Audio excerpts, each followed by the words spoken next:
So human capital, physical capital, इसकी बात हो रही है। जनरली हम अभी तक पढ़ रहे हैं ह्यूमन कैपिटल का मतलब होता है कि जो हमारे पास में स्किल, नॉलेज, एक्सपर्टीज जो हमारे अंदर मौजूद है, और फिजिकल कैपिटल का मतलब होता है जिनका इस्तेमाल, जिन चीजों का, जिन रिसोर्सेज का इस्तेमाल करके हम गुड्स एंड सर्विसेज का प्रोडक्शन कर पाएंगे, वो फिजिकल कैपिटल है। ठीक है, जल्दी से मैं रिकैप देना चाहूंगा। फिजिकल कैपिटल को बाजार में बेचा जा सकता है, फिजिकल कैपिटल को बाजार में सेल कर सकते हो, उसको उसके ओनर से सेपरेट कर सकते हो। फिजिकल कैपिटल आपके पास नहीं है तो आप दूसरी कंट्री से या बाजार से इंपोर्ट करके फिजिकल कैपिटल जनरेट कर सकते हो। लेकिन ह्यूमन कैपिटल के साथ में कुछ कंडीशंस हैं। ह्यूमन कैपिटल आप बाजार में बेच नहीं सकते। अगर नहीं बेच सकते तो आपको आपकी स्किल से अलग नहीं किया जा सकता। साथ में यहां पर अगर आपकी स्किल से अलग नहीं किया जा सकता, ये परफेक्टली मोबाइल नहीं होगा। आपको अपनी स्किल्स अलग अलग लोकेशन और एरिया के हिसाब से एडजस्ट करनी पड़ सकती है। फाइनली यहां पर लास्ट पॉइंट है कि आपके पास अगर स्किल्स नहीं है, खरीद नहीं सकते, धीरे धीरे अपने अंदर इन्फ्यूज करते हो। इन्हीं चीजों को आगे लेकर चलेंगे हम ह्यूमन कैपिटल के साथ। अब हम बात करते हैं ह्यूमन कैपिटल फॉर्मेशन की। जो चीज आपके पास है सो है। अभी तक 10th क्लास तक की, 11th क्लास तक की आपने पढ़ाई कर ली, मान लीजिए आपके पास स्किल, जो स्टॉक ऑफ नॉलेज है वो 11th क्लास तक का है। अभी आप क्लास 12th पढ़ रहे हो, 11th क्लास तक की knowledge, that is your human capital. Knowledge अगर है तो है, अगर ये भी कंडीशन है कि 11th क्लास तक की है सर, पक्का? ठीक है, अच्छा 11th क्लास तक की नॉलेज है, that is your human capital. उसमें इंक्रीमेंट कराता हूं मैं, या कोई भी 12th क्लास में पढ़ा करके, तो वो क्या होता है? ह्यूमन कैपिटल फॉर्मेशन, यानी स्टॉक ऑफ नॉलेज में एडिशन होता है। इसी को कहा गया है ह्यूमन कैपिटल फॉर्मेशन। ध्यान से समझिएगा, it is the development of abilities and skills among the population of the country, यानी लोगों की एबिलिटी और स्किल्स जो उनके पास है, that is your human capital. और इसमें जो इजाफा कर रहे हैं, जो इसमें इंक्रीमेंट कर रहे हैं, इसमें जो इंक्रीज कराने की कोशिश कर रहे हैं हम लोग, that is human capital formation. It is just like investment in human beings, लोगों के अंदर इन्वेस्टमेंट करना, this is human capital formation, right? लोगों में इन्वेस्ट कीजिए, लोगों को क्रिएटिव बनाइए, प्रोडक्टिव बनाइए, जो आपके देश के काम आ सकें, आपकी कंट्री की जीडीपी को बूस्ट करा सकें, राइट? ये है ह्यूमन कैपिटल फॉर्मेशन।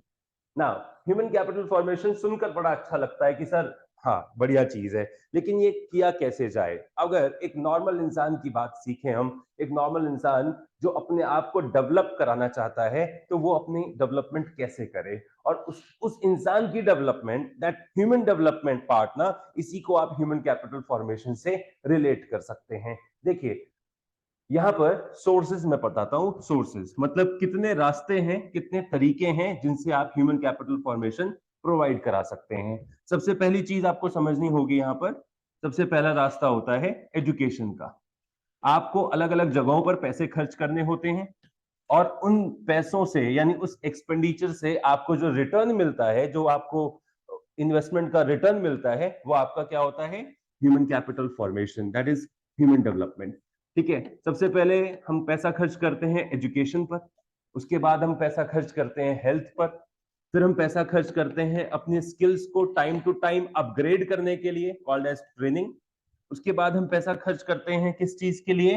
अगर आपको आपके प्लेस पर सही वैल्यू नहीं मिल पा रही है, आप अपने आप को रिलोकेट कर लेते हैं। एंड फाइनली आप टाइम टू टाइम इंफॉर्मेशन भी गैदर करते हैं, ताकि सही इंफॉर्मेशन आपको मिल सके। और सही इंफॉर्मेशन इसलिए चाहते हैं आप, ताकि राइट डिसीजन ले सकें। So these are the 5 areas जहां पर आप कंसिडरेबल एक्सपेंडिचर करते हो और टाइम टू टाइम अपने स्किल और एबिलिटीज को इंप्रूव करते हो, right? So these are the areas, these are the sources जहां पर हम और आप पैसा खर्च करते हैं और अपने आप को कल से आज बेहतर बनाने की कोशिश करते हैं। एंड दैट कोशिश, that attempt is a part of human capital formation. इसके साथ आइए यहां पर सबसे पहला एक्सपेंडिचर ऑन एजुकेशन। एक बात बताइए, आप जब छोटे थे, जब आपने थोड़ा चलना और बोलना शुरू किया, तो आपकी हेल्थ के साथ साथ घर वालों ने सबसे ज्यादा जरूरी समझा कि आपको एजुकेशन दिया जाए, है ना? आपको पकड़ के स्कूल में एडमिशन करा दिया गया, ठीक है? ये स्कूल में एडमिशन इसलिए कराया गया ताकि आपको क्या मिल सके, एजुकेशन मिल सके। Sir why it is so important कि हर कोई एजुकेशन पर फोकस कर रहा है ना? इसलिए बिकॉज अगर आज आप एजुकेशन में पैसा लगाते हो, आपका future income, future living standard इसी आज के ऊपर डिपेंड करता है। आज का लेवल ऑफ एजुकेशन, आज का कंसिडरेबल एक्सपेंडिचर ऑन एजुकेशन आपका कल संवारने की बात करता है, आपके फ्यूचर इनकम को सिक्योर करने की बात करता है। समाज में आपका स्टेटस आपको मिलता है तो आपके लेवल ऑफ एजुकेशन से मिलता है, राइट? पॉइंट जोड़ते चलेंगे इसमें। एजुकेशन से अगर आपका समाज एजुकेटेड होगा, समझते जाइए, आपका सोसाइटी अगर एजुकेटेड होगा तो इससे देश की भी तरक्की होगी। ऐसा कैसे हो सकता है? आप देखिए, अगर समाज में लोग पढ़े लिखे होंगे तो as compare to an uneducated one, आपके एजुकेटेड एम्प्लॉय की सैलरी या उसकी इनकम ज्यादा होती है ना? मतलब इट कन्फर्स हायर अर्निंग, ठीक है? इस हायर अर्निंग कैपेसिटी देता है एजुकेशन। साथ में education provides social standing and pride, ठीक है? आप गर्व महसूस करते हैं, समाज में आपको एक अच्छा ओहदा मिलता है अगर आप एजुकेटेड हैं तो। साथ में it enables one to make better choices in life. आप जिंदगी से जुड़े हुए फैसले, आप अपनी लाइफ से या सोसाइटी से जुड़े हुए फैसले, सही फैसले ले सकें, इसके लिए भी एजुकेशन का होना जरूरी है। और अगर आप एजुकेटेड होंगे तो आप अपने आसपास के चेंजेस को समझ पाएंगे कि सोसाइटी में जो बदलाव हो रहा है वो बदलाव आपके लिए कैसे फायदेमंद होगा। और अगर आप एजुकेटेड हैं तो इसके साथ यहां पर एक और चीज बूस्ट होगी जिसे हम कहते हैं इनोवेशन, जिसे हम कहते हैं इन्वेंशन, जिसे हम कहते हैं क्रिएटिविटी।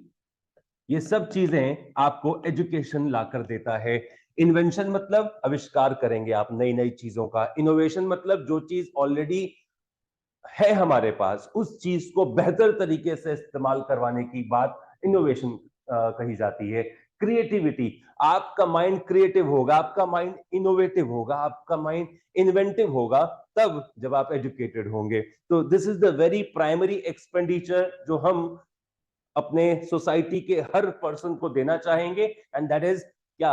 एजुकेशन। कम से कम गवर्नमेंट आज भी ये इंश्योर करने की बात करती है कि समाज में लोग पढ़े लिखे हो, लिटरेट हो, लिटरेट के साथ कम से कम एलिमेंट्री एजुकेशन उनको दिया जाए। इस बात को इंश्योर कराना गवर्नमेंट की ड्यूटी है, right? So this is the very first expenditure. Now इसके साथ में मेंटली आप बड़े स्ट्रांग हो लेकिन फिजिकली अगर आप वीक हो तो वो मेंटल एबिलिटी एग्जीक्यूट कैसे करोगे? मैं रिपीट करता हूं इस बात को। अगर आप बड़े एजुकेटेड हैं लेकिन आप अगर आपका हेल्थ बहुत पुअर है तो आप उस मेंटल एबिलिटी को ग्राउंड लेवल रियलिटी कैसे दे पाएंगे? इसके साथ साथ आपका हेल्दी होना भी जरूरी है। हम और आप आज की डेट में 3 अलग अलग जगहों पर पैसा खर्च करते हैं। हेल्थ के पार्ट पर हम 3 तरह के पैसे खर्च करते हैं। सबसे पहला, हम प्रिवेंटिव मेडिसिन पर पैसा खर्च करते हैं। प्रिवेंटिव मेडिसिन मतलब वैक्सीनेशन, कि हमें हमें ये बीमारियां होंगी ही नहीं। जैसे आप देखते हैं कोविड वाला जो लेटेस्ट वैक्सीनेशन है, पोलियो का वैक्सीनेशन है, मीजल्स है, रुबेला है। 5 साल तक के जब आप थे तब आपको तरह तरह के टाइम पर क्या दिए जाते थे? वैक्सीन दिए जाते थे ताकि आपको बड़ी बड़ी बीमारियां ना हो, आप उनसे बच सकें, राइट? साथ में अगला जो मेडिसिन होता है वो क्यूरेटिव मेडिसिन होता है। क्यूरेटिव मेडिसिन का मतलब होता है मेडिकल इंटरवेंशन। अगर कोई इंसान बीमार हो गया है तो उसको इलाज दिया जाए, ये क्यूरेटिव ट्रीटमेंट होता है। और साथ में प्रिवेंटिव और क्यूरेटिव के साथ में सबसे जरूरी है जी सोशल मेडिसिन, जो कहलाता है हेल्थ लिटरेसी, अवेयरनेस कैंपेनिंग। इसके थ्रू लोगों को जागरूक करिए, ये बीमारियां कैसे हो रही हैं, इसका कारण क्या है, लोगों को समझाइए, राइट? तो ये हेल्थ लिटरेसी का पैरामीटर है। देखो आज की डेट में चाहे स्टेट लेवल गवर्नमेंट हो या यूनियन गवर्नमेंट हो, ठीक है, दोनों ही गवर्नमेंट हेल्थ एक्सपेंडिचर पर अच्छा खासा बजटरी एक्सपेंडिचर कर रहे हैं। और ये इसलिए कर रहे हैं ताकि इन तीनों पार्ट्स पर, इन तीनों टीयर्स पर हम अच्छा काम कर सकें और एग्जीक्यूशन हो सके। देखिए समाज में हेल्थ बहुत ही एक क्रूशियल एलिमेंट होता है जिसको कंसीडर करना गवर्नमेंट की जिम्मेदारी है और सोसाइटी की ये नीड है। मैं वांट नहीं कहूंगा, ये जरूरत है सोसाइटी की। अगर टाइम पर ये चीजें उन्हें ना मिले तो इसका असर बहुत भयानक होगा, इसका जो कॉन्सिक्वेंस है बहुत एडवर्स होगा। राइट। तो these are the 3 types of medicine जो हम हेल्थ एक्सपेंडिचर के लिए चेक करते हैं। तो पहला खर्चा हम कर रहे थे एजुकेशन पर, दूसरा खर्चा हम कर रहे हैं कहां पर, हेल्थ पर, राइट। चलिए जी, physically sorry mentally and physically अगर आप स्ट्रांग हो जाते हैं तो अब आपके पास जो नॉलेज है, जरूरी नहीं है कि वो नॉलेज लास्ट है, जरूरी नहीं है वो नॉलेज हमेशा अपग्रेडेड है, ठीक है। आपको टाइम टू टाइम अपने आप को क्या करना पड़ता है, अपडेट करना पड़ता है। आप किसी भी फील्ड में बात कर लीजिए, अगर एक डॉक्टर है, चाहे बहुत बहुत रेनोन डॉक्टर ही क्यों ना हो, लेकिन वो भी अपनी फील्ड में कई साल से काम करने के साथ साथ अपने आप को नई नई बीमारियां, नई नई दवाइयां, इनके साथ में अपने आप को अपडेट करता है। अगर कोई आईटी प्रोफेशनल है, नए नए सॉफ्टवेयर्स आते हैं, आपको अपनी स्किल्स एनहेंस करनी पड़ती है। ये चीजें मैं इसलिए बता रहा हूं क्योंकि अगला एक्सपेंडिचर आप करोगे ट्रेनिंग के ऊपर। लोग कहते हैं इतना पैसा लगाया पढ़ाई पर, इतना पैसा सब कुछ खर्च किया, अब मैं अच्छी जॉब कर रहा हूं, अब ट्रेनिंग की क्या जरूरत है, ट्रेनिंग की क्या जरूरत है। मैं ये कहूंगा ट्रेनिंग ट्रेनिंग आपको आपकी स्किल्स को एनहेंस करने का एक शॉर्टकट देता है, ठीक है। ध्यान से सुनना, अगर आप अपनी इनकम बढ़ाना चाहते हैं, आप अपने लेवल को, पोजीशन को बढ़ाना चाहते हैं, तो आपके पास एक शॉर्टकट है, वो है ट्रेनिंग। कुछ लोगों को लगता है ट्रेनिंग एक फालतू का खर्चा है, बस मैंने वही लाइन लिखी है, ट्रेनिंग आपको लगता है एक फालतू का खर्च है, लेकिन याद रखना उस खर्च को करके उससे मिलने वाला रिटर्न, यानी आरओआई की बात कर रहा हूं मैं, उससे मिलने वाला रिटर्न उस खर्चे से कहीं ज्यादा होता है। तो आपको लग रहा है कि मान लो 1000 रुपए लगेंगे या मान लो 1 लाख रुपए लगेंगे ट्रेनिंग में, उस 1 लाख रुपए को खर्च करके अगर आपकी इनकम साल की 12 लाख बढ़ रही है, तो वो 1 लाख रुपए खर्च करना जायज है, right. So expenditure on training, ये मैं आपको समझा रहा था। यहां जर्नली लोगों को 2 तरह की ट्रेनिंग दी जाती है, एक होती है on the job training, on the job training जहां पर लोग काम करते करते सीख जाते हैं, और दूसरा होता है of the job training. Of the job training में जैसे आप लोग अभी सिर्फ आप सीख रहे हैं, काम नहीं कर रहे हैं, ठीक है। 2 तरह की ट्रेनिंग होती है, आप दोनों तरह की ट्रेनिंग को समय समय पर यूटिलाइज करके अपने स्किल्स को एनहेंस कर सकते हैं, ठीक है जी। इसके बाद में आपने स्किल्स तो एनहेंस कर लिए, लेकिन अब आपको लगता है कि सर मैं यहां पर सूट नहीं करता, मतलब ये एरिया, ये कंपनी, ये प्रेमिसेस मेरे को डिजर्व नहीं करता, है ना। समझिएगा ध्यान से, 2 बातें होती हैं कि मैं इनको डिजर्व नहीं करता, दैट मींस आपका वैल्यूएशन कम है, ठीक है। और ये मुझे डिजर्व नहीं करती, दैट मींस कि आपका लेवल ऊपर है। अगर आपका लेवल ऊपर हो चुका है तो आपको अपनी जगह बदल देनी चाहिए, ठीक है। जैसे बड़ा सिंपल है कि वही चीज है, पानी की बोतल बाजार में 20 रुपए की मिलती है, वही पानी की बोतल, सेम पानी की बोतल, एक मिनरल वाटर एयरपोर्ट पे अगर मिलने लग जाए, अगर वही पानी एयरपोर्ट पे मिलने लग जाए तो वो 60 रुपए का हो जाता है। वही पानी आपको प्लेन के अंदर मिलता है तो वो 150 रुपए का हो जाता है, ठीक है। पानी तो वही है, ठीक है, पानी तो वही है, लेकिन क्या हुआ, सिर्फ जगह बदल गई है, जिसके थ्रू उसकी वैल्यू बढ़ गई, राइट। तो हमें भी करना चाहिए, समय समय पर अपने जगह बदल देनी चाहिए, जिससे हमारी वैल्यू इंक्रीज हो। इस चीज को मैं लेकर आता हूं माइग्रेशन से। माइग्रेशन का मतलब होता है आप एक एरिया से दूसरे एरिया में शिफ्ट हो जाते हैं in search of better living, in search of better job, in search of better income, ठीक है। माइग्रेशन बुरी चीज नहीं है, ध्यान से सुनना। आप एक छोटे से गांव में रहते थे, वहां से आप माइग्रेट हो जाते हैं, शहर में आ जाते हैं। कुछ समय शहर में रहने के बाद आपको लगता है शहर वो छोटा पड़ रहा है, यानी आपका लेवल उससे अपग्रेड हो चुका है, ठीक है। तो अब आप बड़े शहर में चले जाते हैं, मेट्रो सिटी में चले जाते हैं। कुछ समय काम करने के बाद आपकी तरक्की होती है, स्किल्स एनहेंस होती हैं, आपको लगता है कि अब हमें दूसरी कंट्री में जाना चाहिए। देखिए यहां 2 बातें करूंगा मैं, एक इंडिविजुअल लेवल पे और एक आपका कंपोजिट इकोनॉमी के लेवल पे, ठीक है। अगर आप देश का हिस्सा हैं तो ये माइग्रेशन देश के लिए खतरनाक है, और अगर आप अपनी सोच रहे हैं, इंडिविजुअल बेसिस पर सोच रहे हैं, it is good for you, ठीक है ना। भाई आप अपनी बेहतरी कर रहे हैं ना, आप अपना बेटरमेंट कर रहे हैं। आप गांव छोड़कर शहर में आ गए, अच्छा हो गया, ठीक है। शहर छोड़कर बड़े शहर चले गए, और अच्छा हो गया। वो छोड़कर कंट्री में चले जाते हैं, दूसरी कंट्री में शिफ्ट हो जाते हैं, और अच्छा हो गया, लेकिन सिर्फ आपके लिए, ठीक है। अगर मैं कंट्री वाइज बात करूं तो ये हमारा नुकसान है, एंड दैट नुकसान is known as brain drain. Brain drain की समस्या है जी। पढ़ाई लिखाई करके एक वही वाली बात है कि आपको तैयार किया जा रहा था, जब आप तैयार हुए, देश के काम आने की बारी आई, आपने वीजा लगवा लिया और दूसरी कंट्री में चले गए। ठीक है, that is the problem of brain drain. We are very much concern कि भाई लोगों को कैसे अपने देश में रोका जाए, लोगों को हर वो चीज दी जानी चाहिए जो दूसरी कंट्री में मिल रही है, जिसकी वजह से वो हमारी कंट्री को छोड़कर दूसरी कंट्री में जा रहे हैं। राइट, ये सब चीजें माइग्रेशन के अंदर हम देखते हैं। आप यहाँ तीन चीजें देखो, जब आप माइग्रेट होते हो दूसरी जगह पर, है ना, तीन तरह के खर्चे लेकर आते हैं आप। सबसे पहला कॉस्ट है, cost of transportation from one place to another. ठीक है जी।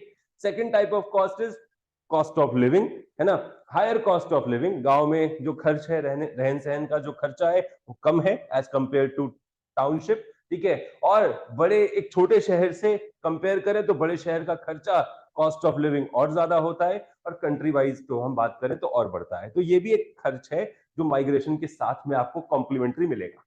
ठीक है, और आखिरी कॉस्ट जो हम यहाँ पर देख रहे हैं वो है साइकिक कॉस्ट। एक मेंटल स्ट्रेस होता है एक तरीके का, जो आप अपने आप, अब ऑब्वियस सी बात है कि आप अपने नेटिव प्लेस जहां आप पैदा हुए, जहां आप बड़े हुए, उस जगह को छोड़कर दूसरी जगह जाते हैं in search of better life. ठीक है, फिर उस प्लेस को टाइम टू टाइम आप बदल रहे हैं, एक मेंटल आपको क्या मिलता है, एक तरीके का पेन मिलता है, एक हरासमेंट से मिलती है, that is called as psychic cost. ठीक है, although it is assumed, it is imputed, but हाँ, इसके साथ में ये अटैच्ड है। Migration is good for you but not for the economy as a whole. Right, migration आपके लिए बेहतर है, इकोनॉमी के लिए नहीं। लेकिन हम अभी इंडिविजुअल के बेटरमेंट की बात कर रहे हैं, so migration is a good thing. Finally last one, आपने अपने घर में वाईफाई लगवाया, इंटरनेट लगवाया, ये कहकर घर वालों से कि जी मेरे लिए तो दुनिया सिर्फ किताब है, बुक्स है मेरे पास में, और मैं क्या, मैं बहुत सारी चीजें जानना चाहता हूँ, जानना चाहती हूँ, है ना, इंटरनेट लगवाओ, देखो मैं रॉक करूंगा। यही बोला था ना आपने, इंटरनेट लग गया, ये सोचकर घर वालों ने लगा दिया कि हाँ भाई आजकल कंपटीशन का जमाना है, तरह तरह की इंफॉर्मेशन इनको चाहिए होती है, तो बच्चे किताब तक ही ना रह जाएं, है ना, पूरी दुनिया की नॉलेज इन तक आए, इसलिए इंटरनेट लगवाया। राइट, इंफॉर्मेशन पर पैसा खर्च करते हैं, वाईफाई का भी बिल आता है। ठीक है, अखबार का सब्सक्रिप्शन ले रखा है आपने, न्यूज़पेपर का सब्सक्रिप्शन ले रखा है, उसका भी बिल आता है। ठीक है जी, तो आप पिक्चर्स जो मैंने डाली हैं जरा उससे समझ जाइए। इंफॉर्मेशन जरूरी होती है ताकि आपको सही समय पर सही इंफॉर्मेशन मिले और आप राइट डिसीजन लेकर अपने आप को एक बड़ा अच्छा प्लेटफॉर्म दे सकें। Right, these are the 5 types of expenditure, जैसे मैंने आपको बताया, दीज आर द 5 सोर्सेज जहां पर पैसा खर्च करके आप अपने आप को पहले से बेहतर बनाने की बात करते हैं। ठीक है, तो एक बार इसको यहां पे रिव्यू कर लेते हैं। चलिए, तो अब हम पढ़ेंगे इसमें importance, why we need human capital formation, why, जरूरत क्यों है। सबसे पहला, अगर आपको कुछ इंपॉर्टेंट चीजें याद रखनी पड़ेंगी, एजुकेशन, हेल्थ और साथ में ट्रेनिंग, इन तीन चीजों को जरा जोड़कर हम इन पॉइंट्स को कंसीडर करते हैं। ठीक है, अगर आप एजुकेटेड हैं, आप हेल्दी हैं, ठीक है, तो प्रोडक्टिविटी भी बढ़ेगी और प्रोडक्शन भी बढ़ेगा। प्रोडक्शन का मतलब होता है quantity of goods produced, volume of goods produced, और प्रोडक्टिविटी का मतलब होता है एफिशिएंसी टू प्रोड्यूस गुड्स। ये समझ गए, दोनों चीजें अलग अलग हैं। प्रोडक्शन का मतलब होता है कितना सामान, गुड्स, कितना गुड्स एंड सर्विसेज आपने बनाया, और प्रोडक्टिविटी का मतलब होता है गुड्स एंड सर्विसेज बनाने की एफिशिएंसी आपकी इंप्रूव होगी। राइट, तो प्रोडक्शन एंड प्रोडक्टिविटी दोनों ही चीजें एनहेंस होती हैं अगर हम ट्रेंड हैं, अगर हम एजुकेटेड हैं, अगर हम हेल्दी हैं तो। और ये तीनों ही चीजें हमें कहां से मिलती हैं, ह्यूमन कैपिटल फॉर्मेशन से मिलती हैं। That's why we need human capital formation, ये पहला जवाब है। दूसरा मैं रीजन देखता हूं यहां पर, it increases life expectancy. Sir, life expectancy increase करता है, क्यों? क्योंकि हम और आप जैसे लोग हेल्थ पर आज पैसा खर्च कर रहे हैं, वी आर हेल्थ कॉन्शियस। आज हम कोई भी चीज खरीदते हैं तो उसके इंग्रेडिएंट्स पढ़ते हैं, उसके न्यूट्रिशनल फैक्ट्स पढ़ते हैं। आज हम अपने हेल्थ के ऊपर, हम बीमार नहीं भी है ना, तो भी हम इंतजाम कर रहे हैं, हमने हेल्थ इंश्योरेंस करा रखा है, हेल्थ इंश्योरेंस का भी पैसा खर्च कर रहे हैं। राइट, ये सब चीजें हमें क्या करती हैं, मोटिवेट करती हैं और इससे ओवरऑल हमारा लाइफ एक्सपेक्टेंसी इंक्रीज हो रहा है। लाइफ एक्सपेक्टेंसी का मतलब होता है कि एवरेज नंबर ऑफ ईयर्स आपका जो लाइफ स्पैन है, ठीक है, कि एक इंसान एवरेज कितना जिंदा रहेगा, वो चीज पहले एक जमाने में हमारे देश में 32 साल था, 32 ईयर्स। छोटी छोटी बीमारियों से लोगों की डेथ हो जाया करती थी। फूड पॉइजनिंग जैसी चीज आज की डेट में अगर सीवियर ना हो तो आप घर पे बैठकर उसका इलाज कर लेते हैं, लेकिन उस जमाने में इस चीज की वजह से, फूड पॉइजनिंग की वजह से, डायरिया जैसी डिजीज की वजह से बहुत सारे लोगों ने अपनी जान गंवा दी। मतलब मैं छोटी छोटी बातें कर रहा हूं यहाँ पर कि लाइफ एक्सपेक्टेंसी सिर्फ 32 ईयर्स। आज हमारा लाइफ एक्सपेक्टेंसी 72 ईयर्स, 73 ईयर्स के आसपास पहुंच चुका है। ये नतीजा है हेल्थ लिटरेसी और हेल्थ के ऊपर एक्सपेंडिचर का, ठीक है। That's why we need human capital formation. अगली बात मैं करता हूं यहां पर, तो आप यहां समझिए नेक्स्ट जो पॉइंट है हमारा, effective use of physical capital. Effective use of physical capital, आपके पास में लेटेस्ट टेक्नोलॉजी है, ध्यान से समझिएगा। आपके पास में लेटेस्ट टेक्नोलॉजी है, आपके पास में बहुत लेटेस्ट मोबाइल फोन है मान लीजिए, ठीक है, लेकिन वो मोबाइल फोन आपको यूज करना नहीं आता, तो क्या आप उस मोबाइल फोन का एक्यूरेट और इफेक्टिव यूटिलाइजेशन कर पाएंगे? एक डेटा कहता है कि हम जो स्मार्टफोन लेकर घूमते हैं, मैक्सिमम 30 से 40% ही उसका फीचर हम इस्तेमाल करते हैं। 60 टू 70% फीचर हम यूज ही नहीं करते स्मार्टफोन का, ठीक है। तो आप, वही वाली बात है कि अगर आप ट्रेंड नहीं है, अगर आप एजुकेटेड नहीं है, तो आपको हम रिसोर्स देकर करें तो करें क्या? हम आपको फिजिकल कैपिटल दे देते हैं, लेकिन आप अनएजुकेटेड है, आप अनट्रेन्ड है, तो आपको यूज करना ही नहीं आएगा, ठीक है। फिजिकल कैपिटल जो है हमारे पास, जितना भी है, उसका इफेक्टिव यूटिलाइजेशन तब कर पाएंगे जब आप एजुकेटेड होंगे, आप ट्रेंड होंगे, आप हेल्दी होंगे, राइट। तो फिजिकल कैपिटल का ऑप्टिमम यूज करने के लिए भी ह्यूमन कैपिटल फॉर्मेशन जरूरी है, right. Next one is it improves overall quality of life. एक अच्छी लाइफ के लिए आप क्या सपोज करते हैं? एक अच्छी लाइफ कैसे मिलती है? कि आपका इनकम का जो सोर्स है वो स्टेबल है, वो सिक्योर्ड है, आप हेल्दी हैं, ठीक है, आपकी स्किल्स हैं, आपका समाज में एक स्टेटस है, यही एक अच्छी लाइफ का इंडिकेटर होता है, ठीक है। यही कुछ पैरामीटर्स होते हैं जहां पर आप अपनी क्वालिटी ऑफ लाइफ को एसेस करते हैं, जज करते हैं। Health facilities are there, I am educated, I am skilled, ठीक है, my income source are very much safe. तो ये सब चीजें कंबाइन करिए तो क्वालिटी ऑफ लाइफ का सिग्नल है, राइट। तो अगर आप एजुकेटेड हैं और ट्रेंड हैं, तो ये आपकी लाइफस्टाइल को भी इंप्रूव करता है, लिविंग स्टैंडर्ड को भी मजबूत करता है। अगली बात करेंगे modernisation of attitude. Modernisation of attitude का मतलब है लोगों का नजरिया भी बदला है। अगर आप एजुकेटेड हैं आज, जैसे एक जमाने में था कि गर्ल चाइल्ड को क्यों पढ़ाया जाए, एक जमाने में था गर्ल चाइल्ड को क्यों पढ़ाया जाए, ठीक है, लेकिन ये सोच आज बदली है। डाउरी सिस्टम, ये सोच धीरे धीरे बदल रही है, ठीक है। अब बहुत सारी ऐसी प्रथाएं हैं हमारे समाज में जो जो ऑर्थोडॉक्सिस थे, जो सोशल इविल्स का काम करते थे, ये सब चीजें धीरे धीरे चेंज हो रही हैं, और इसका जो क्रेडिट है वो एजुकेशन और हेल्थ पैरामीटर्स के लिए जो लिटरेसी है, इन सब चीजों को जाता है, राइट। आज आप अवेयर हैं क्या सही है क्या गलत है, और ये सही और गलत आप स्पिरिचुअली या किसी रिलीजन के बेसिस पर नहीं, आप इसको देखते हैं, जोड़कर देखते हैं साइंस से, और जोड़कर देखते हैं एथिक्स से, जोड़कर देखते हैं अपने राइट्स से, जोड़कर देखते हैं अपनी रिस्पॉन्सिबिलिटीज से, ठीक है, राइट। अगला जो पॉइंट है, ये मॉडर्नाइजेशन ऑफ एटीट्यूड, मैंने बोला इसको इसको पॉजिटिवली चेंज करने का काम भी करता है कौन? Education, right.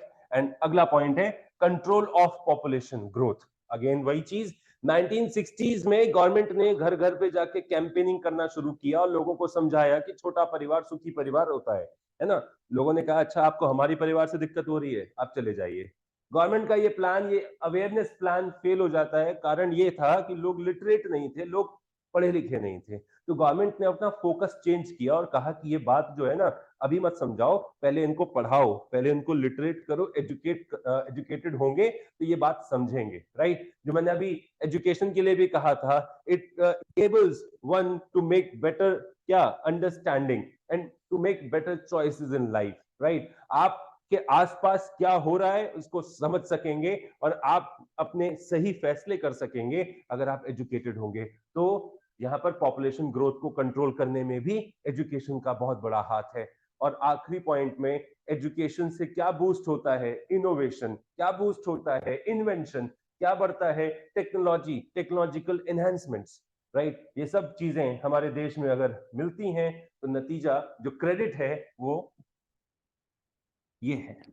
And these are the sources of human capital formation. अगर आपसे कोई पूछे why we need human capital formation, sir these are the reasons. और एक और चीज कहूंगा यहां पर, इनमें से कोई भी एक पॉइंट एक्सप्लेन करने के लिए आ सकता है। ये टाइम चला गया जहां पर क्वेश्चन आता था explain the importance of human capital formation, 4 point लिखो, 6 पॉइंट लिखो, जमाना चला गया। अभी आपको इनमें से किसी एक पॉइंट को भी एक्सप्लेन करने के लिए पूछा जा सकता है, ठीक है। और कौन सा पॉइंट होता है मैं ये भी बता दूं, ज्यादातर कौन सा पॉइंट होता है ये भी बता देता हूं। ज्यादातर पॉइंट मिलता है ये वाला, लास्ट ये वाला, ठीक है, और ये वाला।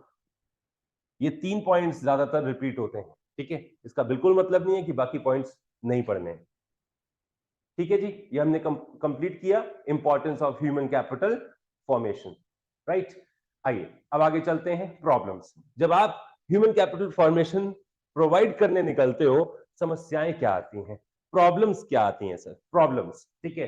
सबसे पहली प्रॉब्लम आती है जितने रिसोर्सेज की जरूरत है उतने रिसोर्स है नहीं। सबसे पहली समस्या है इनसफिशिएंट रिसोर्सेज। आप एजुकेशन देने निकलते हो, आप लोगों को बच्चों को एजुकेट करने निकलते हो, ठीक है, तो आपको शॉर्टेज नजर आती है। कहीं पर स्कूल बिल्डिंग नहीं है, कहीं पर डेस्क नहीं है, चेयर्स नहीं है, बच्चों के लिए बुक्स नहीं है, यूनिफॉर्म छोड़िए टीचर्स नहीं है, ठीक है। तो ये लैक ऑफ रिसोर्सेज का सिग्नल है। आप हेल्थ केयर सर्विसेज की बात करते हैं, अस्पताल नहीं है, अस्पताल है तो डॉक्टर नहीं है, अस्पताल और डॉक्टर दोनों हैं तो दवाइयां नहीं है, और दवाइयां भी हैं, मशीन चाहिए, एक्सरे मशीन, ब्लड टेस्टिंग की सुविधा होती है, ये सब चीजें भी बहुत से इलाकों में नहीं है। तो ये सब क्या है, इनसफिशिएंट रिसोर्सेज। जितने लोग हैं हमारे पास में देश के अंदर, उन सभी लोगों का डेवलपमेंट और उनका वेलफेयर तब हो पाएगा जब रिसोर्सेज प्रॉपर होंगे। तो सबसे बड़ी समस्या ह्यूमन डेवलपमेंट के लिए जो आती है वो है लैक ऑफ रिसोर्सेज। और दूसरी बात समझिएगा, वो है सीरियस इनएफिशिएंसी। सीरियस इनएफिशिएंसी का जो सेंस है उसको चेक करिए। सीरियस इनएफिशिएंसी का मतलब है कि भाई आपके पास जो है, आपके पास जो है, आप उसका भी यूज नहीं कर पा रहे हैं। एक सेकंड दीजिए मेरे को। हाँ जी, सीरियस इनएफिशिएंसी का मतलब है जितने रिसोर्स हमारे पास हैं, हम उनका भी प्रॉपर यूटिलाइजेशन नहीं कर पाते हैं। जैसे एक केस हो गया कि बच्चा कहता है सर मेरा कल एग्जाम है, उसमें ना 10 चैप्टर आ रहे हैं और आपने एक चैप्टर नहीं पढ़ाया। समझना जरा, केस को समझना। 10 चैप्टर आ रहे हैं, एक चैप्टर आपने नहीं पढ़ाया सर। मैंने कहा 9 पढ़ा लिए, 9 रिवाइज कर लिए। नहीं वो तो मैं कर लूंगा, पहले ये वाला पढ़ाओ। पॉइंट समझ रहे हैं, इनसफिशिएंट रिसोर्सेज मतलब 10 चैप्टर आ रहे हैं, उसको बेचारे को 9 ही पढ़ाए गए हैं, एक चैप्टर नहीं पढ़ाया गया। दिक्कत है ना, पूरा चैप्टर पूरा कोर्स नहीं हुआ, इनसफिशिएंट। अच्छा, दूसरा इनएफिशिएंसी, सीरियस इनएफिशिएंसी वहां भी है कि जितना पढ़ा दिया गया है बच्चे ने वो भी रिवाइज नहीं किया। अब आ जाइए इकोनॉमी के ऊपर, ठीक है। मैं आप लोगों को नहीं बोल रहा था, मैं एग्जांपल बता रहा था। अब इकोनॉमी के ऊपर आते हैं, क्या कि इकोनॉमी कहती है कि जी हमारे पास रिसोर्सेज कहाँ हैं, ठीक है, कम है, मानते हैं, है ना, हर इकोनॉमी के पास रिसोर्सेज की शॉर्टेज होती है। बट भाई जितना है आप उनका भी तो यूटिलाइजेशन प्रॉपर नहीं कर रहे हो। 100 चाहिए था, एग्जाम्पल समझना, 100 यूनिट्स चाहिए था, 70 है। रोने लग गए जी, 70 है बस, है ना। 70 है, क्या आपने उनको यूटिलाइज कर लिया पूरा? नहीं जी, 43 पर अटके पड़े। वो भी तो गड़बड़ है, वो भी तो गलती है ना। तो सेकंड जो प्रॉब्लम आती है वो ये आती है जी, गवर्नमेंट स्कूल में स्कूलों के अंदर टीचर्स नहीं है, जो है वो भी टाइम पर ड्यूटी करने नहीं जा रहे हैं, वो भी टाइम पर स्कूल में नहीं रिपोर्ट कर रहे हैं, वो भी रिपोर्ट कर रहे हैं तो सिर्फ बैठे में पढ़ा नहीं रहे हैं। वो भी तो गलती है ना।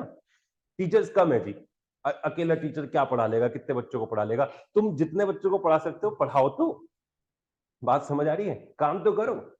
चलिए अगली समस्या, ये इस प्रॉब्लम से आप लोग अवेयर हैं, वाकिफ हैं, क्या है ये? ब्रेन ड्रेन, है ना। लोग तैयार हो रहे हैं इंडिया में, है ना, बट सर्विस देने की बात आती है, जब आप जीडीपी को कंट्रीब्यूट करने की बात करते हो तो आप हमारे देश नहीं किसी और कंट्री को कंट्रीब्यूट कर रहे हो। तो ये समस्या भी बहुत सीरियस है, ब्रेन ड्रेन की समस्या, ठीक है। इसीलिए पता है मेडिकल कॉलेजेस के अंदर बहुत से स्टेट ने मैंडेटरी कर दिया है कि अगर आपने गवर्नमेंट कॉलेज से मेडिकल की पढ़ाई करी आप डॉक्टर बन गए, आपने गवर्नमेंट कॉलेज में एडमिशन लिया था और आप डॉक्टर बन जाते हैं, तो कम से कम एक गिवन टाइम पीरियड, अलग अलग स्टेट में अलग अलग ईयर्स हैं, नंबर ऑफ ईयर्स या कपल ऑफ ईयर्स आपको गवर्नमेंट हॉस्पिटल्स में सर्विस देनी पड़ेगी, नहीं तो आपका मेडिकल लाइसेंस कैंसिल कर दिया जाएगा। अच्छी बात है, अच्छी बात है कि जाओ, जहां जाना है जाओ, लेकिन कम से कम आपसे जो हम एक्सपेक्ट कर रहे थे आप वो डिलीवर करके जाओ। बात समझ गए? आपने गवर्नमेंट कॉलेज से पढ़ाई करी, प्राइवेट कॉलेज में एग्जांपल के तौर पे बता रहा हूं, मेडिकल पढ़ाई करने का प्राइवेट कॉलेज में लगभग एक्सपेंस आता है 50 से 60 लाख रुपए। ठीक है, गवर्नमेंट कॉलेज में आता है वो 10 से 12 लाख रुपए हो जाता है, मैक्सिमम बता रहा हूं मैं। ठीक है, 10-12 आपने गवर्नमेंट से बेनिफिट लिया, ठीक है, आप डॉक्टर बन गए। अब डॉक्टर कहां जा रहे हैं जी? अमेरिका जा रहे हैं। कहां जा रहे हैं? दूसरी कंट्री में जा रहे हैं। सर क्यों? ठीक है, आप कम से कम couple of year, number of years पहले इंडिया को सर्व करके जाओ। जाना है, जहां जाना है जाओ, रोकेंगे नहीं हम, आपकी पर्सनल चॉइस है ये, लेकिन मैंडेटरी कंडीशन कर दी गई है कि जी इतने साल आप इंडिया को सर्व करोगे, हमारी कंट्री को भी सर्विस दोगे। अच्छा जी, एंड आखिरी समस्या क्या बनी हुई है? आखिरी समस्या बनी हुई है कितने लोगों को हम एजुकेट कर पाएंगे? सर लगातार पॉपुलेशन बढ़ती चली जा रही है, यह समस्या हमारे सामने है। लगातार पॉपुलेशन बढ़ रही है, लगातार जो बढ़ती हुई पॉपुलेशन है वो एक्यूट प्रेशर डाल रही है फाइनाइट लिमिटेड रिसोर्सेज के ऊपर, तो हम ह्यूमन कैपिटल फॉर्मेशन सबको नहीं प्रोवाइड कर पा रहे हैं। These are the major challenges, these are the major problems. ठीक है, इसके साथ में आते हैं यहां पर ह्यूमन कैपिटल और ह्यूमन कैपिटल फॉर्मेशन, इसमें डिफरेंस है। इस डिफरेंस को पढ़ लेते हैं, फिर मैं आपके क्यूएस देखूंगा, क्वेश्चन आंसर राउंड लेंगे। ठीक है, ह्यूमन कैपिटल और ह्यूमन कैपिटल फॉर्मेशन बड़े ध्यान से समझने की बात होगी। ह्यूमन कैपिटल क्या होता है, ह्यूमन कैपिटल फॉर्मेशन क्या होता है, और दोनों में फोकस फोकस और जो उसका एम है उसको चेक कर लेना। ह्यूमन कैपिटल कंसीडर करता है कि एजुकेशन और हेल्थ मीन्स है। मीन्स का मतलब होता है रिसोर्सेस, रिसोर्सेस जिनसे आप लेबर प्रोडक्टिविटी को बढ़ा सकते हो। मतलब ह्यूमन कैपिटल एजुकेशन और हेल्थ को वो तलवार मानता है जिससे आप लेबर प्रोडक्टिविटी बढ़ा सकते हो। ये समझ आया? ठीक है, अच्छा, लेकिन ह्यूमन कैपिटल फॉर्मेशन क्या देखता है? इधर देखना, ह्यूमन कैपिटल फॉर्मेशन एजुकेशन और हेल्थ को इंटीग्रल मानता है कि जी ह्यूमन वेलबीइंग के लिए ये बहुत जरूरी है।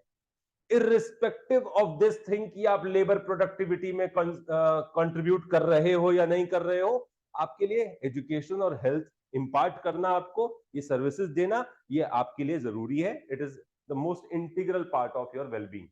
ठीक है ना, समझना यहाँ पर दोनों का फोकस अलग अलग है जी। ठीक है, because when people have the ability to read and apply their knowledge to derive the maximum benefit, they will be able to lead a long and healthy life. ठीक है, क्यों इंटीग्रल क्यों बोला? कि जब आप मेंटली और फिजिकली स्ट्रांग होगे तभी आप एक अच्छा जीवन व्यतीत कर पाओगे, और आप लॉन्गर जो लाइफ स्टाइल है आपका, जो क्वालिटी ऑफ लाइफ इंप्रूव करने की बात हो रही है, आप उसका बेनिफिट ले पाओगे। ठीक है ना, पहले पॉइंट में दोनों के अंदर हमने ये बात कही। वहां ह्यूमन कैपिटल क्या कहता है? लेबर प्रोडक्टिविटी बढ़ानी है, क्यों? जीडीपी बढ़ाना है। ठीक है भाई, एजुकेशन दो और हेल्थ दो, इससे क्या होगा? लेबर प्रोडक्टिविटी बढ़ेगी। फोकस कहां पर? उसका आउटपुट को बढ़ाने में।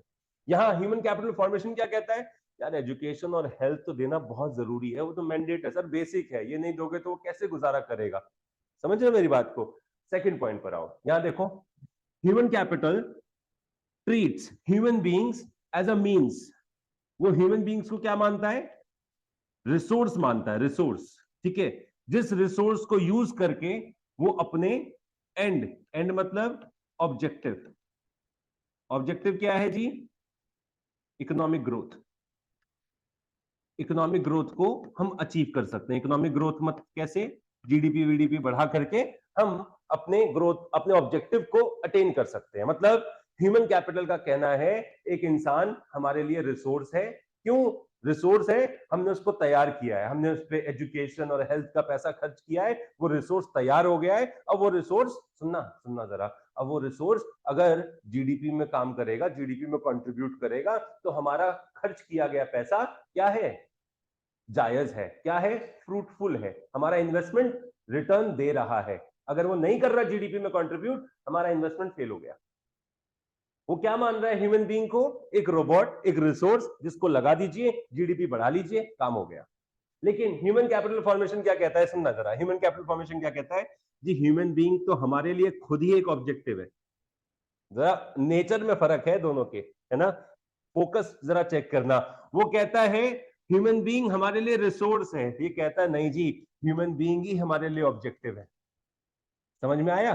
ठीक है, क्यों? क्योंकि सुनना जरा यहां पर, they are the ends in themselves and their welfare as the objective which can be achieved through investment in education and health, है ना। ये हमारे लिए खुद ही एक ऑब्जेक्टिव है और इस ऑब्जेक्टिव को अटेन करने के लिए हम इन्हें एजुकेशन और हेल्थ दे रहे हैं। It considers welfare a right of every individual irrespective of their contribution in labour productivity. कहते हैं कि वो, हमें फर्क नहीं पड़ता कि ये देश के काम आए या ना आए, हमारे देश में थे, ये हमारे सिटीजन थे, इन्हें एजुकेशन और हेल्थ देना हमारा फर्ज है। कि देश के काम आ रहे हैं नहीं आ रहे हैं वो बात बाद की है। लेकिन ह्यूमन कैपिटल कहता है कि भैया देश के काम नहीं आ रहा है, इस पे एजुकेशन और हेल्थ का पैसा लगाया है, ये बर्बाद हो गया पैसा। दोनों के अप्रोच में फर्क है, right. This is human capital and human capital formation. अब मैं आपके क्वेश्चन आंसर लूंगा यहाँ पर, अगर कोई डाउट है तो।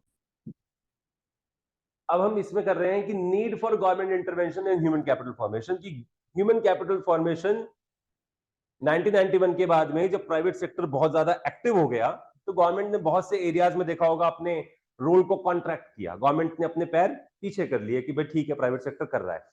लेकिन गवर्नमेंट को इंटरवेंशन करने की जरूरत यहाँ पर एजुकेशन में, हेल्थ में क्यों पड़ रही है, रीजंस दिए हैं। ये जो चीज है ना, ये जो मैं टॉपिक कर रहा हूँ, ये 3 नंबर में जनरली एग्जाम्स में पूछा जा सकता है कि जी गवर्नमेंट इंटरवीन क्यों करे, या वाइवा क्वेश्चंस के लिए भी ये बहुत अच्छा क्वेश्चन है कि government intervention human capital formation के लिए क्यों जरूरी है। तो आप ये देखिए, एजुकेशन या हेल्थ कोई ऐसी चीज नहीं है कि जिसमें आप 4-5 साल पैसा लगाओ और पूरा देश एजुकेटेड हो गया, पूरा देश हेल्दी हो गया। ये ऐसा एरिया है जहां पर आपको कंटिन्यूअसली इन्वेस्टमेंट करना पड़ेगा, लंबे समय तक इन्वेस्टमेंट करना पड़ेगा। सर प्राइवेट सेक्टर प्रॉफिट के लिए होता है, और जिस दिन प्राइवेट सेक्टर को एजुकेशन या आपका हेल्थ केयर सर्विसेज में प्रॉफिट मिलना बंद हो गया, प्राइवेट सेक्टर छोड़ के चला जाएगा, उसे कोई फर्क नहीं पड़ता देश की हालत क्या होगी। ठीक है, मेरे वर्ड शायद बहुत हार्श हो सकते हैं, लेकिन ये सच्चाई है। आप कितने साल से काम कर रहे हैं मैटर ये नहीं करता, आपका ऑब्जेक्टिव प्रॉफिट है, जिस दिन प्रॉफिट मिलना बंद हो जाएगा आप ये काम छोड़ देंगे। ठीक है, पॉइंट सिंपल है। लेकिन ऐसे एरियाज को स्टेक पर रखना कि जी प्राइवेट सेक्टर ही संभाल लेगा, है ना, ये कहना गलत है। गवर्नमेंट का होना इसलिए जरूरी है कि अगर प्राइवेट सेक्टर चला जाता है, इन एनी केस, मैं 1% चांस पर बात करता हूं, है ना, अगर प्राइवेट सेक्टर चला जाता है तो समवन इज देयर जो उसे कंट्रोल करेगा, और वो है government. That's why we need government intervention, because these decisions will have long-term impact on our economy, and these decisions, I'm sorry, these decisions are irreversible. These are irrevocable. ये नहीं कह सकते कि आप चलो लगा देते हैं पैसा, इन्वेस्टमेंट पे रिटर्न नहीं मिल रहा, वापस ले लेते हैं पैसा। ऐसा नहीं होता, है ना। इसलिए गवर्नमेंट का होना जरूरी है। I hope I am clear, है ना। Next one, standardisation of cost and quality.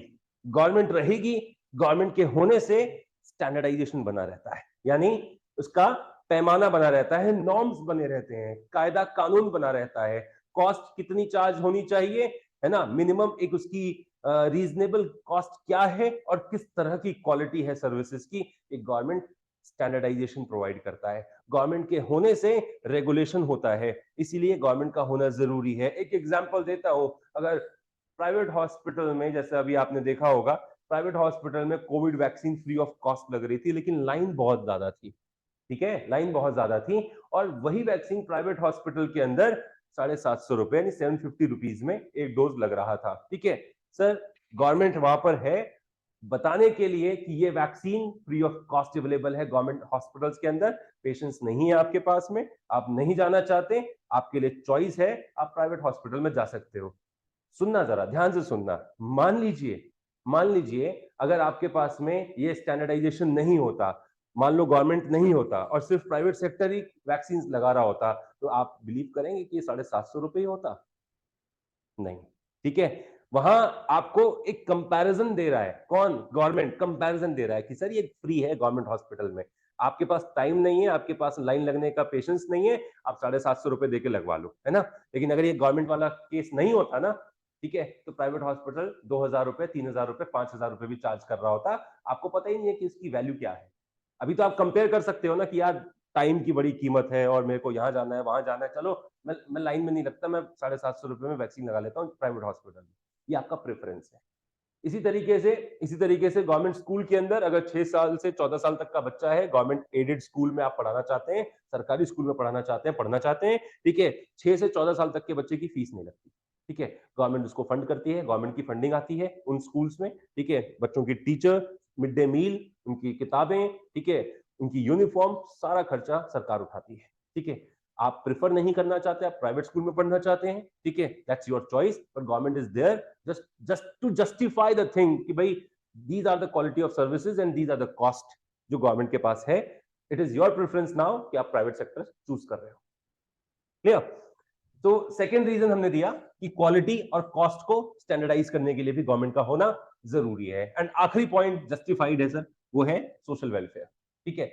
Y we need government intervention, government क्यों बीच में आए ह्यूमन कैपिटल फॉर्मेशन करने के लिए, ये 3 रीजंस हैं, ये 3 एविडेंसेस हैं जो हमने यहां पर दिए हैं।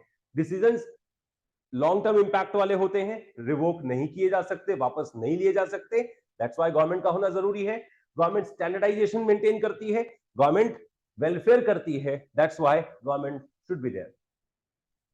नेक्स्ट वन, रेगुलेटरीज की बात करते हैं, रेगुलेटरी अथॉरिटीज की बात करते हैं। देखिए एजुकेशन और हेल्थ, मैं इन दोनों को फोकस करके बात करूंगा, ठीक है।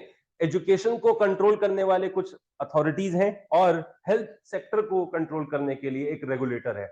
जैसे आप किसी भी स्कूल में पढ़ें, ध्यान से समझिएगा, आप किसी भी स्कूल में पढ़ते हैं, ठीक है, तो चाहे आप दिल्ली में पढ़ें, नोएडा में पढ़ें या किसी भी राज्य में पढ़ें, ठीक है, अगर आपका स्कूल सीबीएसई से एफिलेटेड है, ठीक है, आपका स्कूल सीबीएसई से एफिलेटेड है, तो उसे उसका सिलेबस क्या होगा ये बताने के लिए कौन है? एनसीईआरटी। एलिमेंट्री एजुकेशन को कंट्रोल करने के लिए कौन है? National council of educational research and training, ठीक है, एनसीईआरटी। इसी के द्वारा डिजाइन किए गए सिलेबस को हम और आप पढ़ते हैं, चाहे हम किसी गवर्नमेंट स्कूल में पढ़े या प्राइवेट स्कूल में पढ़े, इससे फर्क नहीं पड़ता, ठीक है। सिमिलरली एजुकेशन सेक्टर के लिए अपर लेवल पे हायर एजुकेशन को कंट्रोल कौन करता है जी? यूनिवर्सिटी ग्रांट्स कमीशन, जिसे आप यूजीसी कहते हैं, यूनिवर्सिटी ग्रांट्स कमीशन, ठीक है। एंड एजुकेशन के टेक्निकल एस्पेक्ट को कंट्रोल करने के लिए बनाया गया है AICTE, यानी all India council of technical education. मैं चीजें अपग्रेड करके बताता हूं आपको, अपडेट कर देता हूं, ठीक है। ये 3 अलग अलग पैरामीटर्स हैं। पहले एजुकेशन को मिनिस्ट्री ऑफ एचआरडी में पुट किया जाता था। मिनिस्ट्री ऑफ एचआरडी में बहुत सारे मानव संसाधन के कार्य होते थे, लेकिन अभी एजुकेशन पे स्पेशल अटेंशन दिया जाना जरूरी है। इसके लिए एक डिपार्टमेंट बनाया गया है जिसे आप कहते हैं मिनिस्ट्री ऑफ एजुकेशन। क्या कहते हैं? मिनिस्ट्री ऑफ एजुकेशन, राइट, जो इन तीनों को कंट्रोल कर रहा है। आई बात समझ में? तो रेगुलेटर्स की बात करें स्मॉल लेवल पे, एलिमेंट्री लेवल पे अगर हम देखते हैं तो वो national council of educational research and training, NCERT. उसके बाद हायर एजुकेशन को कंट्रोल करने के लिए यूजीसी, और AICTE जो है वो आपका टेक्निकल एजुकेशन को कंट्रोल करता है, ठीक है। तो एजुकेशन के रेगुलेटर्स हैं जी, ये रेगुलेटरी अथॉरिटीज हैं। इसी तरीके से हेल्थ सेक्टर को रेगुलेट करने के लिए एक ही अथॉरिटी है, ICMR। याद रखिएगा ICMR, जिसका फुल फॉर्म है Indian council for medical research.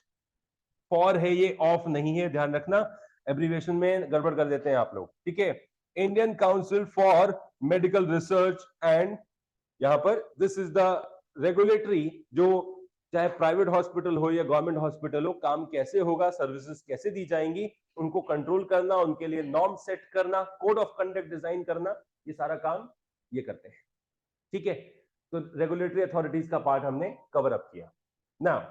आगे चलेंगे, education as an essential element of HRD यानी ह्यूमन रिसोर्स डेवलपमेंट के लिए एजुकेशन मोस्ट इंटीग्रल पार्ट है। अगर मैं वो 5 खर्चे जो मैंने आपको भी पढ़ाए थे, उन 5 एक्सपेंडिचर में सबसे जरूरी खर्चा अगर मैं आपको समझाता हूं तो वो है एजुकेशन। दैट्स व्हाई एजुकेशन की ग्रोथ को हमें यहां समझना है कि 1950-51 से लेकर आज तक एजुकेशन में कितना डेवलपमेंट हुआ और क्या अटेनमेंट्स हमारी रही हैं, ये अब आपको समझना है। ठीक है, तो देखिए हेल्थ, अभी यहां पर हम नहीं बताएंगे, हेल्थ जो है सेकेंडरी एलिमेंट है, नहीं सबसे इंपॉर्टेंट हेल्थ है, लेकिन वो आपका सोशल इंफ्रास्ट्रक्चर में आता है। ठीक है, सोशल इंफ्रास्ट्रक्चर में आता है। इंफ्रास्ट्रक्चर चैप्टर जो करंट चैलेंजेस के तौर पर अगर हम पढ़ते हैं तो वो डिलीट कर दिया गया है इस बार के लिए, लेकिन वैसे बताऊंगा मैं, जब आप सीयूईटी की प्रिपरेशन करेंगे तो उसमें इंफ्रास्ट्रक्चर पढ़ना पड़ेगा। सीयूईटी की प्रिपरेशन करेंगे तो उसमें पॉवर्टी भी पढ़ना पड़ेगा। वो 2 चैप्टर जो सीबीएसई ने डिलीट कर दिया, वो सीयूईटी ने डिलीट नहीं किया, वो पढ़ना पड़ेगा। ठीक है, तो वहां पर आप हेल्थ का एक्सपेंशन पढ़ेंगे, हेल्थ केयर का एक्सपेंशन पढ़ेंगे। यहाँ पर मोस्ट इंटीग्रल देखा गया, एक सबसे जरूरी जो है, सबसे जरूरी, आप हेल्दी हैं लेकिन आप मेंटल एबिलिटी आपकी नहीं है, आप उसको कैसे रियलाइज करेंगे, जीडीपी में कंट्रीब्यूट कैसे करेंगे, मेयरली हेल्थ से ज्यादा जरूरी यहाँ पर एजुकेशन माना गया है।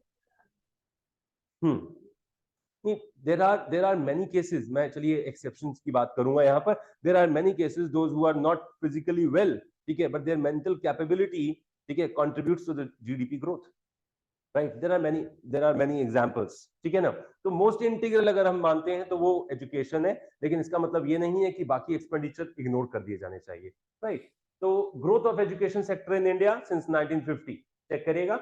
एक्सपेंशन ऑफ जर्नल एजुकेशन, सबसे पहली चीज देखिए, ओवर द ईयर्स हमारे देश में जो जर्नल एजुकेशन है वो धीरे धीरे एक्सपैंड हुआ। जर्नल एजुकेशन में ओवरऑल एजुकेशन की बात होती है, लिटरेसी की बात आती है, ठीक है। 1951 में आप देखें 18.33% लोग हमारे देश में क्या थे, लिटरेट थे। लिटरेट होने का मतलब होता है जो हमारे देश में बोली जाने वाली किसी एक भाषा में लिख और पढ़ सकते हैं। अगर आप पढ़ना एंड लिखना जानते हैं तो आप लिटरेट हैं। एजुकेशन, एजुकेटेड होना वो अलग चीज है, लिटरेट होना वो अलग चीज है, ठीक है। सिनोनिम बोलते हैं लोग, कहते हैं एक ही बात तो है, एक बात नहीं है जी, अलग अलग चीजें हैं, ठीक है। 1951 में हमारे देश में लगभग 18.33% लोग लिटरेट थे, ठीक है, जो बढ़कर अभी 2011 का डेटा कहता है बढ़कर कितने हो गए हैं, 74.04%, ठीक है। तो मतलब एजुकेशन हमारे देश में, जर्नल एजुकेशन यानी लिटरेसी इंप्रूव हुई है, राइट। एलिमेंट्री एजुकेशन की बात करते हैं, अगर एलिमेंट्री एजुकेशन को आप देखते हैं तो it covers student from class 1 to class 8। Elementary education में आते हैं जी क्लास 1 से क्लास 8 तक के बच्चे, जिनकी उम्र, जिनकी एज 6 टू 14 ईयर्स होगी, ठीक है। जिनकी एज ग्रुप क्या है, 6 टू 14 ईयर्स के बच्चे एलिमेंट्री एजुकेशन के तौर पर हम देखते हैं। The number of primary and mid schools has been considerably increased, ठीक है। ये भी एक अच्छा साइन है हमारे देश में एजुकेशनल ग्रोथ का, एजुकेशनल डेवलपमेंट का एक बहुत अच्छा साइन है। हमारे देश में प्राइमरी स्कूल्स भी इंक्रीज हुए हैं, मिडिल स्कूल्स भी इंक्रीज हुए हैं, नंबर ऑफ एनरोलमेंट्स भी इंक्रीज हुए हैं, ठीक है। अगला देखें सेकेंडरी एजुकेशन के तौर पर, in 1950-51 there were only 7.4 thousand secondary schools with 15 lakh students, ये डेटा है यहां पर। it has increased to 2.52 lakh senior secondary schools with 3.20 crore students in 2015-16। ये डेटा, ये एविडेंस है हमारे सामने कि कैसे सेकेंडरी एजुकेशन का डेवलपमेंट हुआ है, नंबर ऑफ स्कूल्स भी इंक्रीज हुए हैं, नंबर ऑफ एनरोलमेंट्स भी इंक्रीज हुए हैं, ठीक है। अगली बात करते हैं हायर एजुकेशन के पार्ट पर। हायर एजुकेशन में आप देखें देयर आर 799 यूनिवर्सिटीज, ठीक है, जो प्रोवाइड कर रही है हमारे देश में हायर एजुकेशन, जिसमें से 44 सेंट्रल यूनिवर्सिटीज हैं जिसे सेंट्रल गवर्नमेंट कंट्रोल कर रही है, and there are 40 deemed universities. Deemed universities वो होती हैं जो शुरू में इनिशियली वो यूनिवर्सिटीज नहीं थी, लेकिन उनका इंफ्रास्ट्रक्चर, उनका बेस, उनका जो उनके पास में रिसोर्सेज हैं वो देखते हुए उनको यूनिवर्सिटी का क्या बोलते हैं, स्टेटस ग्रांट कर दिया जाता है। जो स्टार्टिंग में यूनिवर्सिटी नहीं होती हैं लेकिन उन्हें यूनिवर्सिटी मान लिया जाता है, उसे कहते हैं डीम्ड यूनिवर्सिटीज, राइट, क्लियर। तो ये है growth pattern of education sector in India. इसी के साथ इसमें देखो ये टेबल है, ये टेबल कई बार क्वेश्चन में एज इट इज दे दिया जाएगा और इस पे कमेंट करने के लिए बोला जाता है। एज इट इज ये टेबल मिलेगा, इस पे कमेंट करने के लिए बोला जाता है। आप इसमें समझिए अडल्ट लिटरेसी रेट क्या होता है, ठीक है, percentage of people above 15 years, क्योंकि 6 टू 14 ईयर्स के बच्चे कहां तक आ गए, एलिमेंट्री एजुकेशन में आ जाते हैं। अडल्ट 15 से लेकर ऊपर, 15 से ऊपर की बात अगर हम करते हैं तो वो अडल्ट लिटरेसी में काउंट किया जाता है। ठीक है जी। इसमें मेल पॉपुलेशन देखिए 1990 में लगभग 62% मेल क्या थे, लिटरेट थे, और फीमेल्स की बात करें तो लगभग 38% फीमेल्स लिटरेट थी। लेकिन 2000 लास्ट जो ये डेटा आप देख रहे हैं 2017-18 का डेटा है, ठीक है, 2017-18 के डेटा के हिसाब से आप देखें तो ये इंक्रीज होकर 82% पहुंच चुका है और ये इंक्रीज होकर 66% हो चुका है। मतलब मैं कहूंगा ओवर द इयर्स 1990 से कंपेयर करें, ओवर द इयर्स यहां पर अडल्ट लिटरेसी इंक्रीज हुआ है। Primary completion rate, primary completion rate का मतलब होता है जिन्होंने अपनी प्राइमरी एजुकेशन कंप्लीट करी है, percentage of relevant age group की बात कर रहे हैं प्राइमरी कंप्लीशन रेट में। मेल पॉपुलेशन देखिए 78% 1990 में, जो प्राइमरी एजुकेशन जिन्होंने कवर अप किया था, पूरा किया था, कंप्लीट किया था, 78%, जो कि बढ़कर कितने हो गए हैं 2017 में 93%। फीमेल पॉपुलेशन को अगर आप देखते हैं तो 61% फीमेल जिन्होंने प्राइमरी एजुकेशन कंप्लीट किया था 1990 में, और ये रेशियो बढ़कर 96% हो चुका है, जो कि मेल से भी ज्यादा है। ठीक है। एंड अब जो आखिरी पॉइंट हम यहां पर कहते हैं वो है 15 साल से ऊपर 24 साल तक की उम्र के जो लोग हैं, जो बच्चे हैं या जो यूथ हैं, यूथ लिटरेसी रेट में काउंट होते हैं, जिसमें से मेल पॉपुलेशन देखो कितनी है 1990 में 76.6%, फीमेल पॉपुलेशन कितनी है लगभग 54%, लेकिन ये दोनों ही इंक्रीज हुआ है कंसिडरेबली। ठीक है, देख सकते हैं यहां इसका रीजन जो दिया जाएगा, इसका रीजन ये है ओवर द इयर्स गवर्नमेंट ने, चाहे वो स्टेट लेवल गवर्नमेंट हो चाहे वो यूनियन गवर्नमेंट हो, दोनों ही गवर्नमेंट ने एजुकेशन के ऊपर अपना बजटरी एक्सपेंडिचर इंक्रीज किया है, जिसकी वजह से हम एजुकेशन के या लिटरेसी के इस पैरामीटर पे अपग्रेड किया है हमने अपने आप को, और डेवलपमेंट का टेस्ट यहां पर हमें दिख रहा है। Next one, education still a challenging proposition in India. आज भी एक अच्छा एजुकेशन हमारे देश के लिए एक चैलेंज बना हुआ है। These are the possible reasons why. सबसे पहला, large number of illiterates, large number of illiterates. आज भी मैं ये क्रिटिसाइज नहीं कर रहा हूं मैं अपनी कंट्री को, लेकिन फिर भी एक स्टैटिस्टिक्स के हिसाब से आज जितनी हमारे पास में जितने नंबर ऑफ इलिटरेट्स हैं, ठीक है, अगर हम सिर्फ उन्हीं को ले लेना तो बहुत सी कंट्रीज की पॉपुलेशन है वो पूरी, बहुत सी छोटी मोटी कंट्रीज हैं जितने हमारे पास इलिटरेट्स हैं। ठीक है, तो ये भी हमारे लिए चैलेंज बना हुआ है। अगर आप उनके सामने जाते हैं, आप उन्हें समझाते हैं कोई भी चीज, तो उन्हें समझ नहीं आती क्योंकि कोई एजुकेटेड नहीं है, लिखना पढ़ना नहीं जानते हैं, राइट। दूसरी जो वजह है वो है इनएडिकेट वोकेशनलाइजेशन, इनएडिकेट वोकेशनलाइजेशन। बच्चे, वोकेशनलाइजेशन का मतलब क्या होता है? पहले के जमाने में जो एजुकेशन था वो बहुत सिर्फ और सिर्फ आपके लिए पढ़ाई तक थियोरिटिकल अप्रोच था, लेकिन इसको प्रैक्टिकल अप्रोच और ऐसा अप्रोच कि भाई जिसको ग्रैब करके आपको कोई स्किल या एक्सपर्टीज मिल जाए। बहुत से बच्चे होते हैं जो कहते हैं कि मैं आफ्टर 10th मैं एजुकेशन कंटिन्यू नहीं कर पाऊंगा, पढ़ाई छोड़नी पड़ेगी मेरे को, फैमिली कंडीशंस ऐसी हैं वगैरह वगैरह, बहुत से रीजंस होते हैं। ठीक है, लेकिन वो बच्चा कहता है कि अगर मेरे को 10th में कोई ऐसा हुनर मिल जाए, कोई ऐसी स्किल्स मिल जाए मेरे को, जो वो सीख कर मैं अर्न करना शुरू कर दूं, क्योंकि 15 साल तक की उम्र का बच्चा हो जाता है वो, 15 साल के बाद आप कमाना शुरू कर सकते हो, वो चाइल्ड लेबर नहीं होगा। ठीक है ना। वो कहता है जी कुछ ऐसा सिखा दो मेरे को कि जिसके थ्रू मैं अपने आप को कहीं एक मतलब प्लेस करवा लूं और मेरे को कहीं जॉब मिल जाए। ठीक है, तो ऐसी चीज पहले नहीं थी। 1988 में नवोदय विद्यालय की शुरुआत करी गई। ठीक है, 1988 में वोकेशनलाइजेशन किया गया एजुकेशन का और बच्चों को मॉडर्न एजुकेशन दिया जाने लगा, स्किल ओरिएंटेड एजुकेशन दिया जाने लगा। लेकिन आज भी पूरे भारत में हर स्कूल के अंदर स्किल ओरिएंटेड एजुकेशन लैक कर रहा है। ये भी हमारे लिए चैलेंज बना हुआ है। ठीक है, कि आपको एक ऐसी चीज सिखा दें, एक ऐसा एक्सपर्टीज जिसमें आपका मन लगता हो, वो चीज सिखा दें और उस बेसिस पर आप अपने आप को क्या कर सको, प्लेस कर सको, यानी आप अर्न कर सको उस बेसिस पर फ्यूचर में, राइट। ये भी समस्या बनी हुई है। ठीक है, अगली बात करते हैं जेंडर बायस।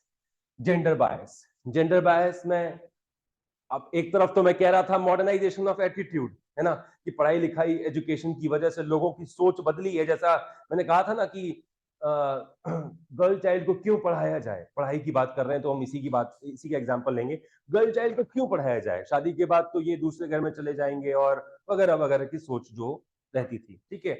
लेकिन ये सोच में बदलाव आया है सर। एक बात समझिएगा ध्यान से, लोग आज गर्ल चाइल्ड को प्रमोट कर रहे हैं, बेटी बचाओ बेटी पढ़ाओ करके प्रोग्राम्स हैं, गवर्नमेंट की कैंपेनिंग भी है, राइट, लोगों को समझ भी आया है, राइट। लेकिन अभी भी कहीं ना कहीं बहुत से इलाकों में गर्ल चाइल्ड के एजुकेशन पर आज भी लोग क्या पॉजिटिव नहीं है। और जो लोग शहरों में रह रहे हैं, मैं किसी को टारगेट करके नहीं बोलूंगा, या मैंने बहुत से ऐसे केसेस देखे हैं, बीइंग इनटू दिस फील्ड, मैंने बहुत से ऐसे केसेस देखे हैं कि घर में अगर 2 बच्चे हैं, एक लड़का एक लड़की है, तो लड़के को किसी इंटरनेशनल स्कूल में पढ़ा रहे हैं और लड़की को नॉर्मल स्कूल में डाल दिया गया है। ये डिस्पैरिटी क्यों, ये बायस क्यों, ये पार्शियलिटी क्यों? ठीक है, आप इस उम्र तक पहुंच चुके हैं जहां पर मैं ऐसी बातें आपसे कर सकता हूं। ये सोशल प्रॉब्लम्स है हमारे देश की, ठीक है।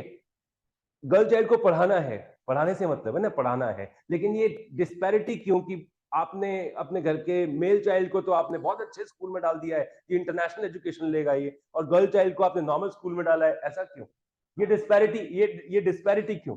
जेंडर बायसनेस यहां पर नजर आता है, ठीक है। अभी मैं क्वेश्चन आंसर राउंड लूंगा तो इसमें हम बातें करेंगे, और ठीक है।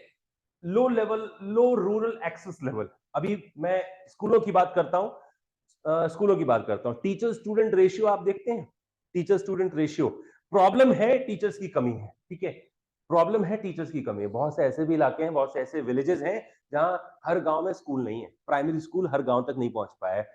3-3, 4-4, 5-5 किलोमीटर, बहुत से इलाके ऐसे हैं 5 किलोमीटर तक पहुंचने के लिए ना एक छोटी सी नदी क्रॉस करनी पड़ती है, जिस नदी की गहराई ज्यादा नहीं है, लेकिन हाँ नदी है वो, जिसको पार करना पड़ता है, बच्चे उसमें चल के जाते हैं, पुल टूट गया है फिर भी जाना पड़ता है। तो ये सच्चाई है, जो हमारे देश की सच्चाई है। मैं किसी दूसरी कंट्री की बात नहीं कर रहा हूं, मैं अपने देश की बात कर रहा हूं। रूरल एक्सेस लेवल बहुत पुअर है, हर विलेजेस में, हर विलेज में स्कूल नहीं है, स्कूल है तो टीचर्स नहीं है। ये बड़ा समस्या बनी हुई है कि आप एजुकेशन देना चाहते हो बट रिसोर्सेज तो हो, ठीक है, एक्सेस तो प्रॉपर मिले। आपको ही अगर 12 किलोमीटर पैदल चल के जाना पड़े एक तरफ से, आप 2 दिन जाएंगे, तीसरे दिन आप कहेंगे पढ़ाई छोड़ रहा हूं मैं, ठीक है। लेकिन बच्चे वो जाते हैं पढ़ने के, 1-1 घंटा चल के पैदल स्कूल पहुंच रहे हैं, जाते हैं पढ़ने के, राइट।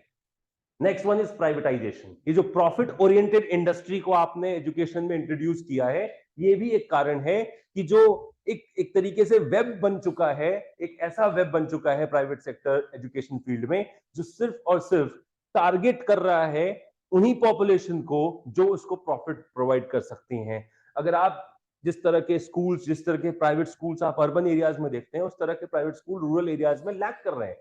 अगर है भी तो बहुत लिमिटेड है, और चला रहे हैं तो वो सिर्फ प्रॉफिट के लिए चला रहे हैं, और उन एरियाज के बहुत एलीट क्लास के लोग ही उसको अफोर्ड कर पा रहे हैं, सबके लिए नहीं है वो, ठीक है। तो प्राइवेटाइजेशन भी एक कारण बना है इस डिस्पैरिटी का।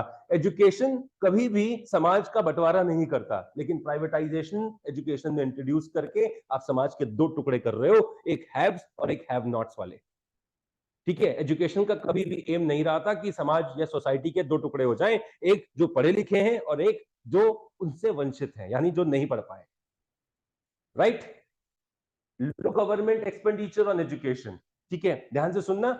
एजुकेशन कमीशन बिठाया गया, जब, ध्यान से सुनिएगा, जब फैमिली वेलफेयर प्रोग्राम 1960s में गवर्नमेंट ने इंट्रोड्यूस करने की कोशिश करी, एक पायलट टेस्टिंग करी और देख लिया कि भाई लोगों को कोई इंटरेस्ट नहीं है फैमिली वेलफेयर प्रोग्राम समझने में, क्योंकि पढ़े लिखे ही नहीं, समझ में क्या आएगा। तो एक काम करो, इसे अभी हटाओ, इसे रोको, और पहला टारगेट लेकर आओ एजुकेशन को प्रमोट करने का।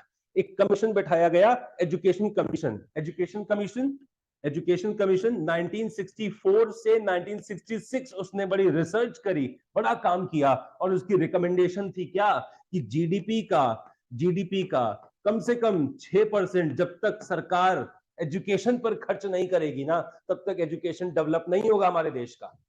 ये उसकी रिकमेंडेशन थी सर, ठीक है। ये उसकी रिकमेंडेशन थी कि जीडीपी का कम से कम 6% आपको खर्च करना पड़ेगा एजुकेशन पर, तब जाकर बात बनेगी।